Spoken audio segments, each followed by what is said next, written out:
For 4 years, every single night at exactly 8 p.m., a scruffy old Labrador would walk into St. Mary's Hospital, lie down on the same bench in the waiting area, and sleep there until 6 a.m. before leaving. Security tried removing him dozens of times, but he always came back, and hospital staff assumed he was just a homeless stray seeking warmth until a retiring nurse named Martha decided to investigate his old worn collar and discovered something that made the entire hospital weep.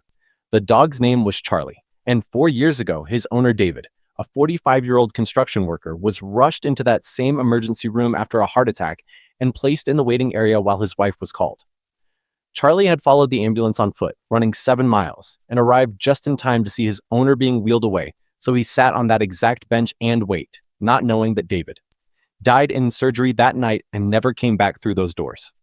For 4 years, Charlie has been waiting at the last place he saw David alive, sleeping on the bench where David's jacket was left behind, not understanding that his owner is never coming home.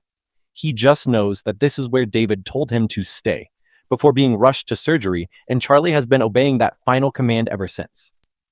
The hospital officially adopted him as their therapy dog, but every night at 8 p.m., no matter what he's doing, Charlie walks to that same bench, lies down in the exact same position, and waits until morning, just in case tonight is the night David finally walks back through those doors.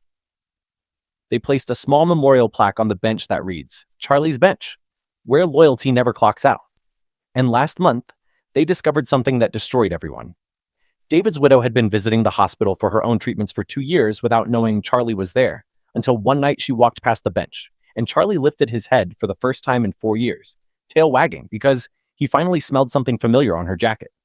David's old cologne that she still wears every day. She adopted Charlie immediately, but here's what breaks everyone. Every Sunday, she brings Charlie back to visit his bench, and he still lies there for 1 hour, still waiting, because some promises don't end when the heart stops. They live forever.